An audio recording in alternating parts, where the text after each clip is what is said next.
Il nous permet encore d'être vivants pour écouter sa parole. Il nous permet dans cette journée d'être ici, à l'écoute de la parole de Dieu. Mais est-ce que demain tu seras encore ici? Tel est le point d'interrogation sur chacune de nos vies. Tu es là, tu es assis, la chaleur a tombé, il fait un peu plus frais. Mais est-ce que tu es en règle avec Dieu? Est-ce que tu veux de Dieu?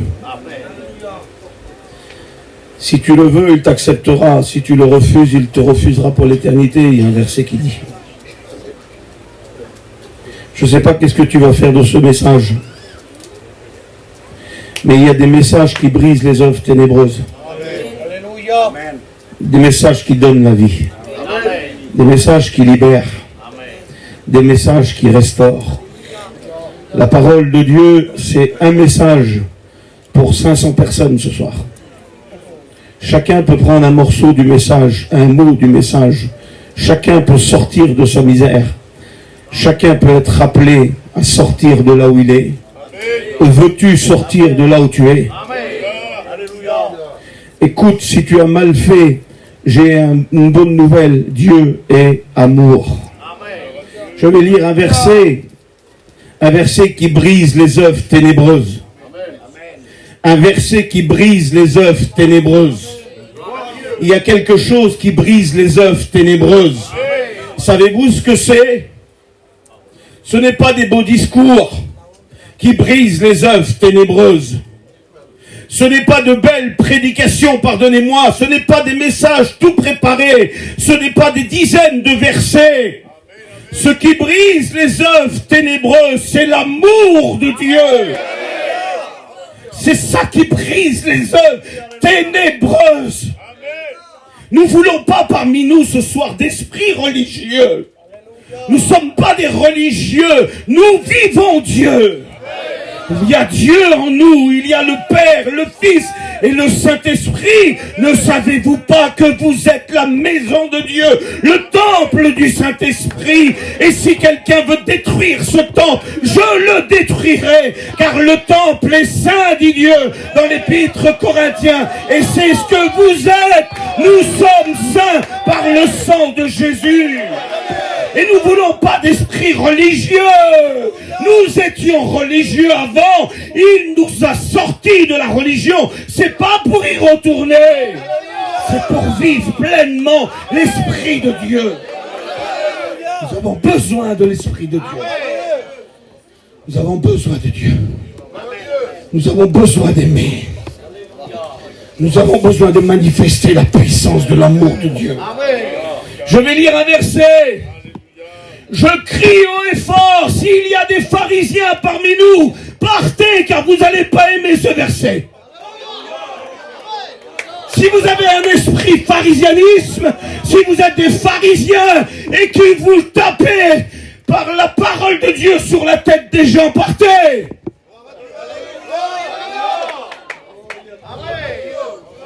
Je vais lire un verset qui va briser les œuvres des ténèbres. Verset qui renverse les murs du diable. Un verset qui redonne de l'espoir à tous ceux qui sont dans le péché. Un verset qui redonne de l'espoir à ceux qui ont péché. Un verset qui redonne de l'espoir à ceux qui sont brisés. L'amour de Dieu est manifesté parmi nous. Je lis ce verset, les pharisiens, barrez-vous. Les esprits religieux, sortez. Vous n'allez pas supporter ce verset. Vous n'allez pas aimer ce verset. Seuls ceux qui ont un cœur pour Dieu peuvent accepter ce verset. Et ceux qui ont un cœur pour Dieu, savez-vous ce que c'est? C'est l'église de Jésus-Christ rachetée. L'église de Jésus-Christ rachetée criera Amen à ce verset. Nous ne voulons pas regarder ceux qui souffrent ou ceux qui sont détruits par l'ennemi avec un esprit religieux. Mais nous voulons regarder selon la façon de Dieu. Selon le regard de Dieu. Selon le pardon de Dieu. Vous criez, aimez Dieu, manifestez-le. Ne chantez pas, je te donne tout, c'est pas vrai, c'est des mensonges. Si vous voulez mentir, chantez des cantiques, vous mentirez. Parce que vous dites des choses qu'on ne peut pas accomplir. Seule la chose qu'on pourra accomplir, c'est de manifester l'amour de Dieu. Savoir pardonner et tendre la main. C'est mon frère a prêché ce matin sur tous ceux qui sont à la droite de Dieu. Ceux qui sont à la droite de Dieu sont les sélectionnés de Dieu. Et les boucs, ceux qui sont mauvais, qui ont refusé Dieu, se trouvent à la gauche. Et les maudits, les maudits qui rejettent Dieu, les maudits qui ne veulent pas Dieu, tu seras maudit si tu rejettes Dieu. Quand il va arriver, Genèse 24, Matthieu 24, chapitre 31, je crois, non, 25, 31, quand il va arriver en gloire, la sélection est faite. Nations sont là et la sélection est faite. Les boucs sont à la gauche et les brebis à la droite. Puis écoutez, s'il vous plaît, je parle à l'église maintenant. Et après, je lirai ce verset. Vous savez, nous avons parlé ce matin de la préscience de Dieu. Dieu connaît tout et Dieu est tout puissant. Il savait que tu allais être là avec tes lunettes noires. Et que ton cœur est brisé et que tu joues un rôle. Mais il connaît ton cœur dans les profondeurs. Il connaît ta souffrance dans les profondeurs. Ça, c'est la préscience de Dieu. Comment tu as dit, mon frère, le mot que tu as dit ce matin-là? Comment tu as dit le mot? Comment c'est le mot qu'il a dit? Le mot principal de la prédication, je ne me rappelle plus.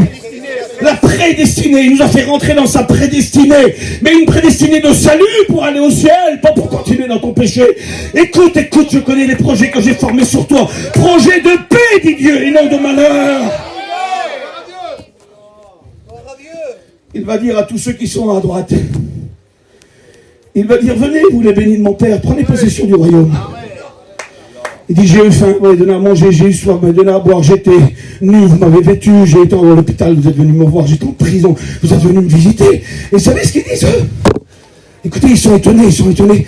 Mais quand avons-nous fait ça? Vous savez pourquoi ils sont étonnés? Parce que c'est leur vie.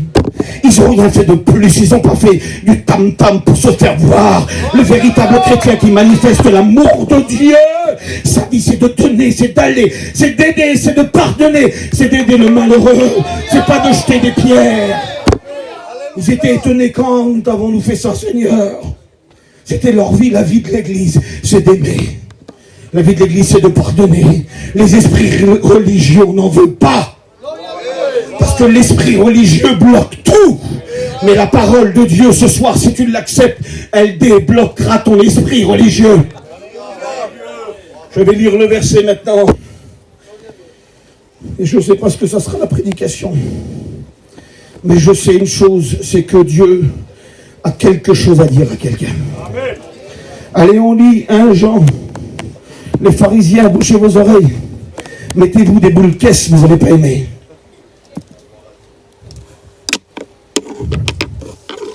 On dit qu'on manifeste l'amour, c'est pas vrai. Manifeste l'amour, elle se manifeste par des actes, pas par la bouche. Pas par des mots. Des actes de pardon. Tu sais pardonner celui qui a péché à côté de toi, tu parles sur lui, toi. Allez, on lit 1 Jean 4.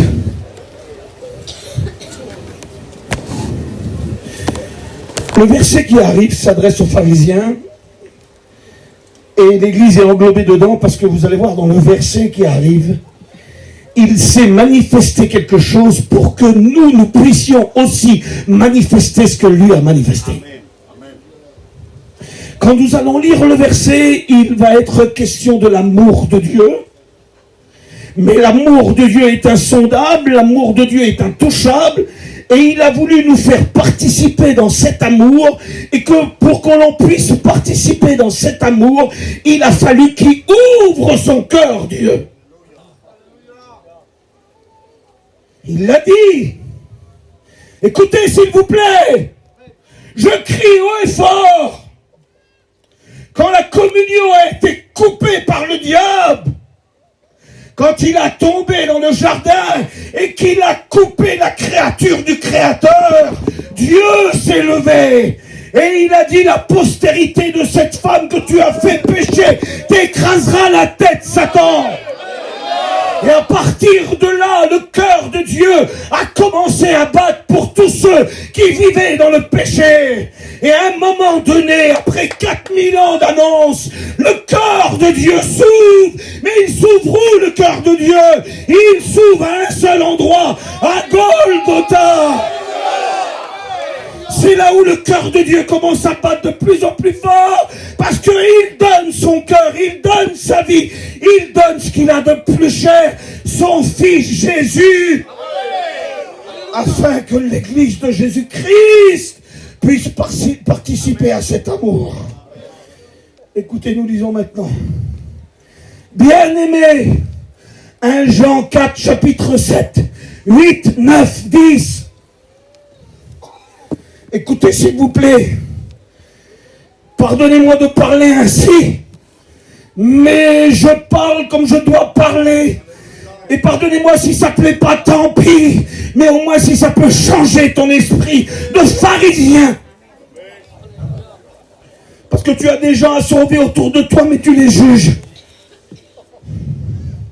Bien-aimés, ça commence comme ça, écoutez. Aimons-nous les uns les autres. Regardez comme ça commence. Car l'amour est de Dieu. Et quiconque aime est né de Dieu. Voilà.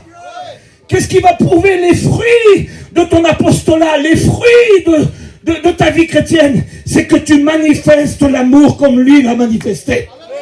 Alors on dira de toi, celui-là, il est né de Dieu. Car celui qui aime est né de Dieu. Et écoutez, s'il vous plaît, ça continue. Celui qui n'aime pas n'est pas connu de Dieu. Pourquoi alors? Car Dieu est amour. Et si tu prétends avoir l'amour de Dieu dans ton cœur, si tu prétends avoir l'amour dans ton cœur, alors tu dois manifester ce qui est Dieu. Dieu est amour. L'amour de Dieu, écoutez, Dieu a donné un lieu de prédilection, un lieu marqué par lui. Écoutez, l'amour de Dieu. L'amour de Dieu a été manifesté envers nous. De ce que Dieu a envoyé son Fils unique dans le monde, c'est Jésus ça, afin que nous vivions par lui. Et écoutez s'il vous plaît, Dieu dans l'Ancien Testament, il choisit un homme. Et comme nous l'avons écouté ce matin, la préscience de Dieu, la prédestinée pour chacun, que Dieu a un plan de salut pour chacun. Tout à l'heure, j'ai dit ça dans l'hôtel et ça m'a beaucoup touché.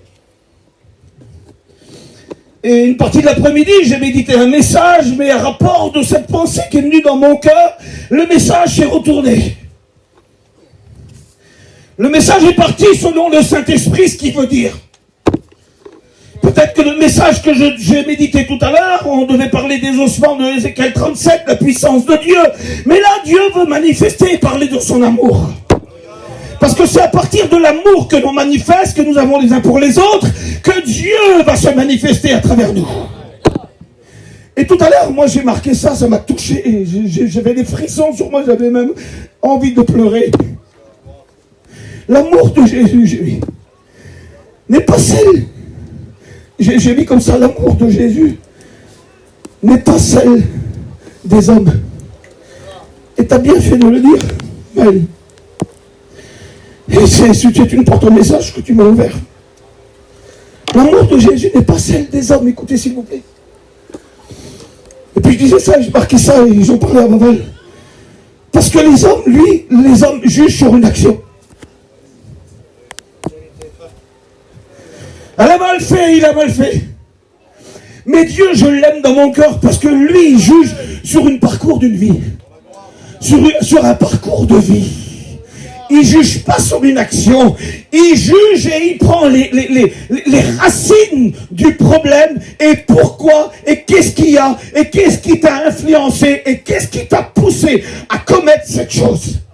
Et quand tu regardes sur un autre volet, comment que Dieu juge, c'est plus la même faute. Tu es capable de la pardonner. Tu es capable de le pardonner. Parce que c'est pas sur une action, c'est sur un parcours de vie. Et c'est ce que j'aime en Dieu. Il y a des vies qui sont détruites ici parce qu'ils ont fait des fautes, parce qu'ils ont commis des choses et la culpabilité et la honte sont sur eux. J'ai une bonne nouvelle. Le regard de Jésus est sur vous. Le regard des hommes peut-être vous brise et vous fait mal, mais Dieu, lui, comprend ta situation et il est capable de te sortir de là où tu es. Dieu, lui, juge sur un parcours d'une vie. Quelle est cette souffrance qui t'a poussé à faire ça? Quelle est cette influence qui t'a poussé à faire ça? Et quelle est cette personne qui t'a poussé à faire ça? Dans l'Ancien Testament, on dirait que Dieu va se tromper. Écoutez, s'il vous plaît, comment que Dieu voit les choses. Et quelle est la puissance de Dieu et l'amour de Dieu. Il appelle un homme, c'est le deuxième roi qui doit régner sur Israël. Le premier a chuté, le premier n'a pas été au bout de sa course. L'orgueil a envahi son cœur, et pendant que l'orgueil envahissait son cœur, il préparait déjà le terrain avec un petit jeune homme. Puis d'un seul coup, il va voir un petit enfant de 17 ans.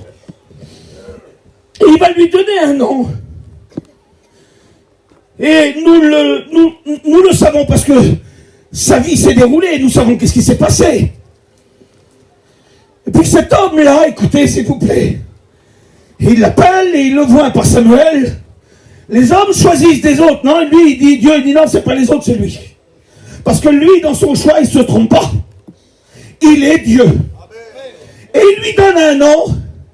Et si on feuille les pages de la Bible et qu'on découvre la vie de cet homme, on revient chez Dieu et on lui dit quoi? Dieu, tu t'as trompé du nom que tu lui as donné.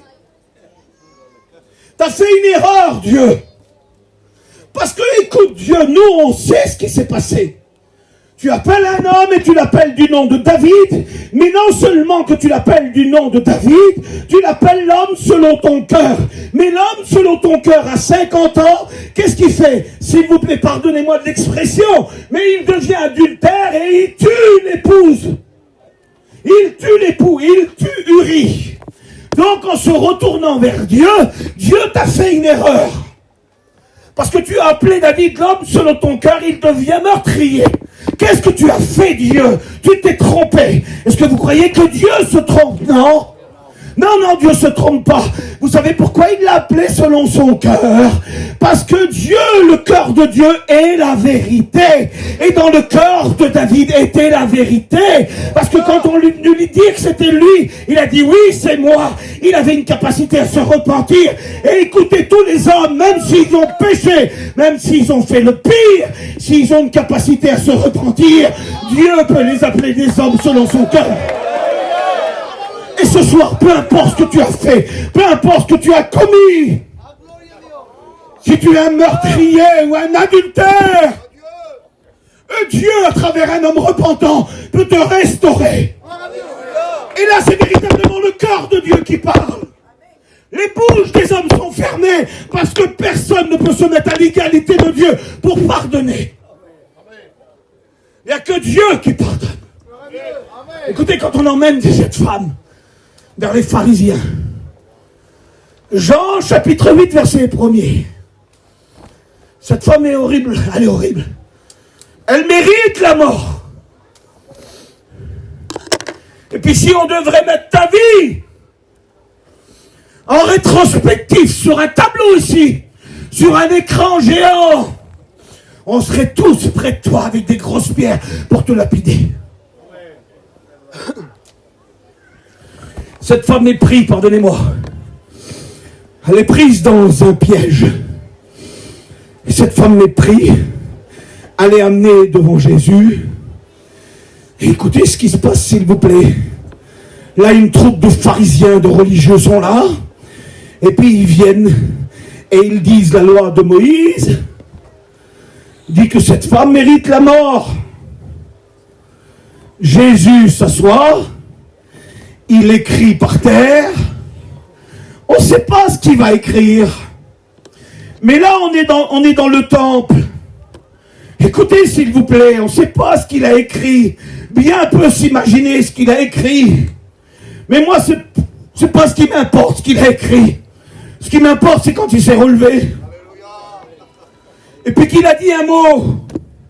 Alors après, chacun peut s'imaginer quelque chose, vu qu'on est dans le temple, et dans le temple, il n'y a pas de sable, c'est des grosses pierres en granit. Alors peut-être qu'il est en train de rappeler aux pharisiens que lui a écrit de son doigt les commandements sur le Sinaï. C'est lui qui les a donnés, c'est lui qui est capable de vie ou de mort, c'est lui qui est capable de pardonner ou de juger, c'est Dieu. Et il n'effacera pas sa loi parce qu'il a donné sa loi. Mais par contre, il y a quelqu'un qui l'écrit avec son doigt et qui se relève. Il n'élimine pas la loi de Dieu, il la respecte. Mais par contre, il appelle tous les pharisiens, tous ceux qui veulent tuer, tous ceux qui n'ont pas d'amour, tous ceux qui ont des grosses pierres et qui sont prêts à tuer tous ceux qui font des erreurs. Et il leur dit, écoutez, si quelqu'un d'entre vous n'a jamais péché, qu'il lui jette la première pierre. Et repris par leur conscience, du plus petit au plus vieux, ils lâchèrent les pierres et se fait partir. L'amour de Dieu est capable de faire lâcher des pierres. L'amour de Dieu, c'est ça. Vous savez, Jésus était 3 fois saint. Et il est 3 fois saint. Et il restera 3 fois saint. Il a détruit le diable par sa sainteté. Il a été trouvé sans péché. Et s'il faudrait rééditer encore l'espoir, il serait encore 3 fois saint et sans péché. Il était le seul à la lapider. Parce que dans sa conscience, il n'y avait aucun péché. Il n'avait jamais trahi son père. Mais lui, il a le cœur du père qui bat avec amour. Et il dit, où sont tes accusateurs? Écoute, ceux qui sont en train de t'accuser ta vie, ceux qui sont en train de te détruire avec la langue, tuons-les avec la langue, parce que la langue a fait mal. Au lieu d'aider, on parle, on papote et on papote. Est-ce qu'on fait la volonté de Dieu en papotant? Non, tu fais la volonté du diable quand tu papotes. Fais la volonté de Dieu, aime et pardonne. Lui, il papote pas. Il dit, où sont ceux qui t'accusent? Il dit, il n'y a plus personne. Il dit, moi je suis le fils de Dieu en quelque sorte. Et moi je suis 3 fois saint. Mais parce que moi je t'aime et j'ai un avenir pour toi. Alors je ne te lapide pas non plus. Va et ne pêche plus. Peu importe ce que tu as fait, l'amour de Dieu est en train de frapper à ton cœur. En train de dire qu'il t'aime, qu'il t'aime, qu'il t'aime. Qu'il t'aime. Oh, les pharisiens te jugeront et te lapideront. C'est pour ça que Dieu déteste les esprits religieux. Il a combattu toute sa vie pendant le cours de toute l'humanité. Il a combattu contre les esprits religieux. Parce que vous savez, le plus dangereux dans l'église, c'est les esprits religieux. Les esprits religieux, ça chante des cantiques. Ça soi-disant fait des louanges. Puis d'un seul coup, ça jette des pierres. C'est ça les esprits religieux. Mais l'esprit de l'église, c'est pas celle-là. L'esprit de l'église, c'est l'amour. C'est un verre d'eau, c'est une visite. C'est un pardon. C'est un regard. Un regard. Écoutez, un homme m'a appelé les autres jours. Il a perdu son ministère. Et il m'a envoyé un message. Et parce que moi, j'avais toujours son numéro dans mon téléphone. Parce que quand un homme perd un ministère, tu ne dois pas effacer son numéro et tu dois toujours l'appeler. Ça, c'est l'église de Jésus-Christ. Parce qu'on fait tous des erreurs. Tous. Du plus petit au plus grand. Du plus jeune au plus vieux, on fait tous des erreurs. Tu n'es pas encore Pierre, tu n'as pas marché sur l'eau, toi. Pourtant, il l'a renié 3 fois.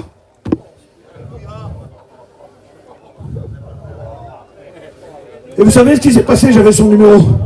Alors moi, j'ai renvoyé un message avec son nom et j'ai dit, Tel, ça va, t'es bien? Et il m'a rappelé, il dit, je ne peux pas croire que tu as encore mon numéro. Et de là, c'est engagé une discussion, et de là, c'est engagé un dialogue de l'amour de Dieu. On a ouvert la Bible au téléphone et on en parlait. Et suite à ça, toute sa petite famille, lui, toute sa petite famille, ils sont repartis. Pourquoi je suis meilleur, moi? Non, je ne suis pas meilleur, moi. Parce que des fois, je monte du doigt aussi. Et quand je monte du doigt, je pleure comme un enfant sur moi-même. Je ne vais pas vous dire que je suis le meilleur, je ne suis pas meilleur. Parce que des fois, je jette des pierres aussi, moi. Et puis Dieu, l'amour de Dieu me reprend. Et j'apprends. Et cette prédication est en train de m'apprendre. Parce qu'en quelque sorte, des fois, on a des esprits pharisiens, et c'est vrai. Et puis là, il m'a appelé dernièrement, il m'a dit, Donald, mon petit Rochon des Cantiques, je travaille dans les sandwichs et on est fortement bénis. Il a retrouvé le salut du Père. Écoutez, si tu tombes dans les mains du village, tu es un homme mort. Va pas vers le village. Va pas vers le village. D'ailleurs, le Père précède le village. Parce qu'il sait que si le village te trouve avant lui, tu es un homme mort. Parce que quand tu as tout dissipé, tout lapidé, quand tu as tout dépensé, parce que l'héritage devait se donner quand le Père mourait, et quand le Père était de son vivant, et puis tu prenais des sous pour aller les dépenser avec des prostituées, pardon, c'est ce qui s'est passé. Eh bien, tu déshonorais le Père, et quand un fils déshonorait le Père, d'après la loi de Lévitique, quand il revenait à la maison, les personnes qui étaient là du village devaient lapider cet enfant. Et lui, il part, il dissipe ses biens, il dissipe tout. Et c'est bizarre que Dieu est encore avec lui dans les cochons et dans la boue. Hein? Nous, on est sur les estrades, le Saint-Esprit est encore dans les cochons et dans la boue avec les hommes qui sont détruits. Parce que la Bible dit qu'il rentre à lui-même. Écoutez, s'il vous plaît. Il dit à Abraham, pars de ta famille, va-t'en. Le mot en hébreu, c'est l'erléa. L'erléa, ça veut dire rentre en toi-même, regarde dans ton cœur. Il dit pas construis un hôtel. Il lui dit pas fabrique un hôtel, fabrique une église, monte une tente, et quand tu auras trouvé ma présence, eh bien après tu pourras partir, quitter ton père. Il lui dit quand il faut partir, il lui dit qu'il a une destinée sur lui, qu'il a des enfants qui vont venir, et une descendance comme le sable de la mer et les étoiles du ciel. Mais il lui dit Abraham, il lui dit l'erlé en hébreu, c'est un mot qui n'est pas traduit en français, et en français nous on a mis va-t'en. Mais en réalité c'est rentre en toi-même, regarde vers toi, fais des pas dans ton cœur, rentre dans ton cœur, parce que dans ton cœur il y a Dieu, je suis là. Et si tu rentres dans ton cœur, tu me trouveras. Et si tu me trouveras, je te donnerai les forces à accomplir l'œuvre à laquelle je t'appelle. Et quand le fils est dans la boue, qu'il mange les carouges et qu'il est rempli de boue et qu'il sent le cochon, pardonnez-moi, qu'est-ce qui s'est passé? La Bible dit, écoutez s'il vous plaît, la Bible dit, il n'y avait plus aucun pasteur dans la boue, pardonnez-moi, plus aucun pasteur dans la boue. Il n'y avait plus personne avec lui dans la boue. Mais par contre, la Bible dit qu'il rentre en lui-même. Et quand il rentre en lui-même, il trouve encore un petit lumignon. Le lumignon de Dieu qui lui dit dans la maison de ton Père. Le lumignon du Saint-Esprit. Mais le Saint-Esprit aurait dû partir. Dieu aurait dû partir. Non, vous croyez que Dieu s'en va comme ça d'une vie? Vous croyez que Dieu abandonne les hommes comme ça? Il a donné son Fils pour sauver les hommes. Alors il les abandonnera jamais. Si ton père et ta mère t'abandonnent, Dieu ne t'abandonnera jamais. Et lui, il est dans la boue, il sent mauvais. Mais dans son cœur, il trouve encore un petit souffle de Dieu, une petite flamme de Dieu qui est en train de lui dire, tu vois, dans la maison de ton Père, tu auras tout en abondance. Alors il se lève, parce qu'en lui, il y a encore Dieu. Et il va vers son Père, et quand il arrive vers son Père, le Père l'aime. Et le Père l'attend avant le village. Et quand le Père l'attend, chaque jour il attend avant le village, il dit si dans cette heure mon fils vient et que c'est le village qui le trouve, il sera mort, mais moi je veux le pardonner. Parce que si le Père le pardonnait avant le village était obligé de se taire, parce que le pardon du Père fait taire les autres. Quand Dieu restaure un homme et qu'il le pardonne et qu'il le sort du fumier, t'as plus le droit de parler sur lui, toi. T'as plus le droit de lui montrer du doigt. T'as plus le droit de lui refuser la Sainte Seine. Quand il est pardonné, renouvelé du Saint-Esprit et qu'il s'est réellement repenti, t'as plus le droit de rien dire, toi. T'as juste le droit de l'accepter dans ton église et plus rien dire. Parce que le pardon du Père, il est plus que le pardon des hommes. Alors il attend son fils et quand il voit arriver de loin, la Bible dit qu'il va courir. Mais vous savez quoi, ce qui se passe? Écoutez s'il vous plaît. Écoutez s'il vous plaît, le Père a une dignité. C'est un ancien, c'est un vieux. Il a le respect, on le respecte. Mais devant un fils qui arrive, écoutez s'il vous plaît, il est en djellaba, il est en robe. Et pour courir avec une robe, ça va pas. Tu es obligé de la lever. Et si tu la lèves, c'était une honte pour les anciens de montrer leurs genoux. Mais là, écoutez, il n'a plus de honte. C'est le fils qui revient à la vie. Alors la Bible dit dans Ésaïe chapitre 9, je crois, que le Père, lui, il se hâte à pardonner. C'est un Dieu de miséricorde. Et la Bible dit qu'il te fera grâce quand tu crieras. Et il se lèvera pour t'accueillir. Il court devant le fils. Il le prend dans les bras. Et là, vous savez-vous ce qui se passe? Le contact et les battements du cœur du Père, c'est en train de battre sous la poitrine du Fils qui est détruit. Et chaque battement du Père appelle le pardon, le pardon, le pardon, le pardon, le pardon, la restauration, l'amour, le renouvellement. Le cœur du Père appelle le pardon. Il ne dit pas tu t'es sali, tu as mal fait, tu as dépensé tes sous. Non, le cœur du Père est là et il réchauffe son Fils.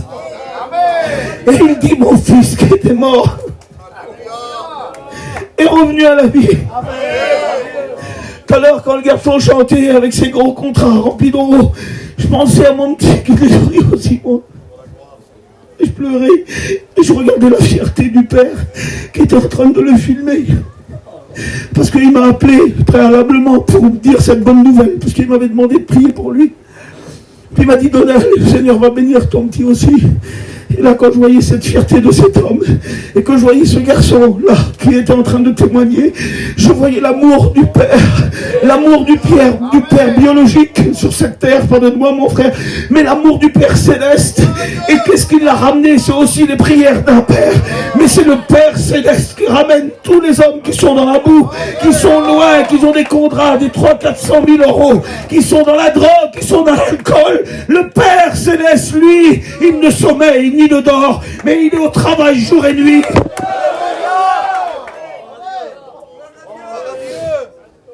Il est prêt à te pardonner ce soir. Qu'est-ce que tu as fait? Tu as touché de la magie noire? Tu as ouvert des portes que tu n'aurais pas dû ouvrir?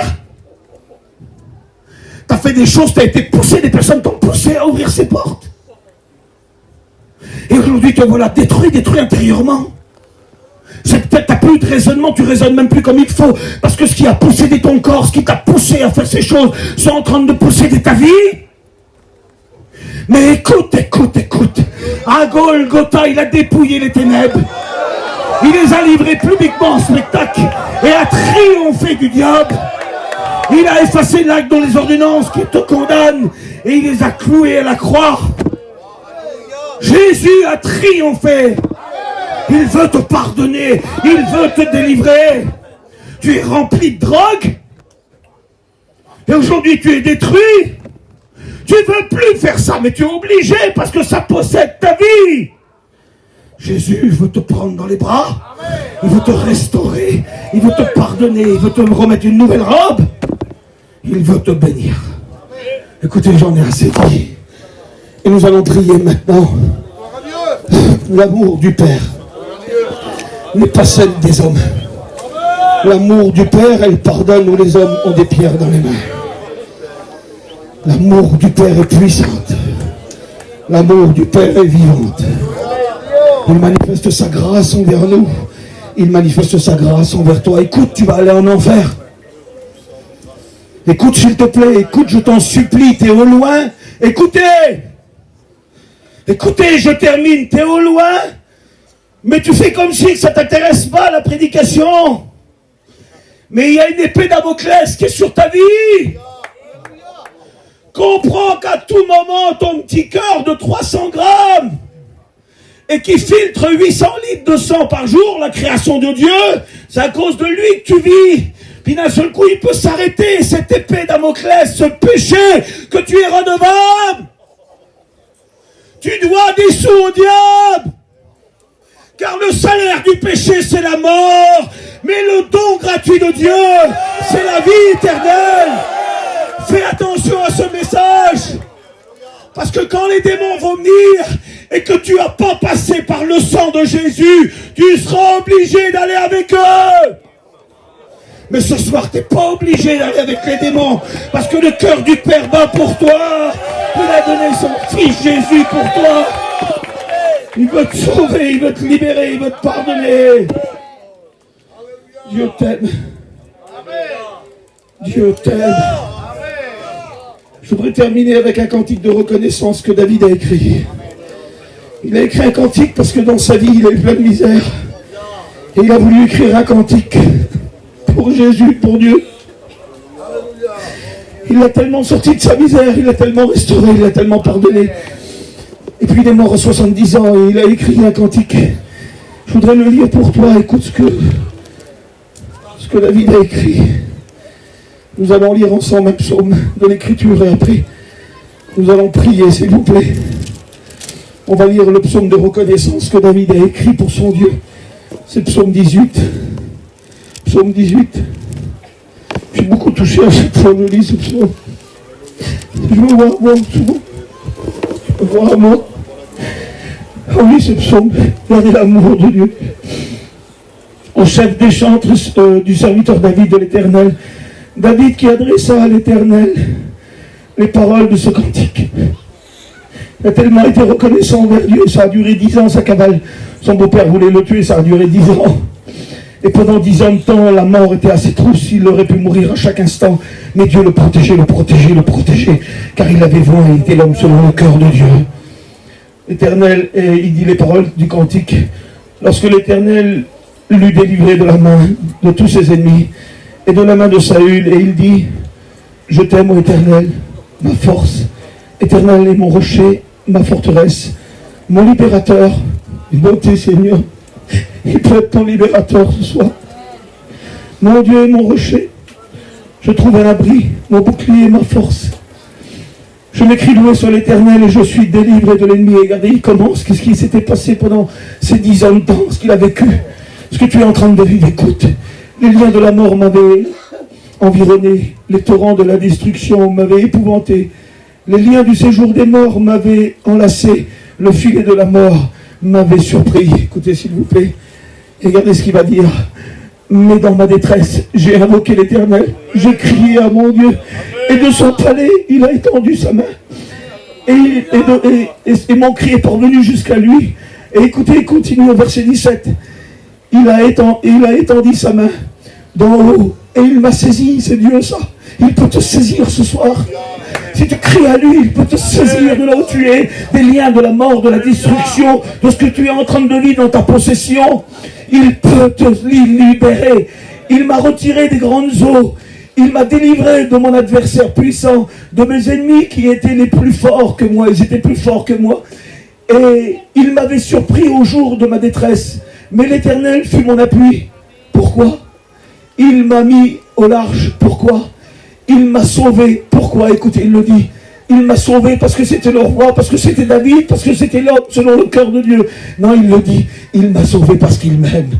Et parce qu'il a aimé David. Et parce qu'il a aimé tous les hommes. Parce qu'il a donné son fils unique afin que quiconque croit en lui ne périsse point, mais qu'il ait la vie éternelle. Dieu a donné ce qu'il avait de plus cher. Et parce qu'il t'aime, et si tu cries à lui, il va te libérer. Voulez-vous compris, s'il vous plaît? On va prier Dieu, on va invoquer Dieu. Et je demanderai à l'ancien Maël qui vient ici prier, et j'ai terminé. Viens, mon Maël, viens, tu peux chanter un cantique si tu veux. On va prier, je ne sais pas ce qui va se passer. On pourrait peut-être laisser le Saint-Esprit agir, peut-être qu'il a encore des choses à faire. Hein, nous parlons plus, on prie et on peut louer Dieu, je ne sais pas ce qu'on va faire. Que Dieu bénisse l'ancien pour nous.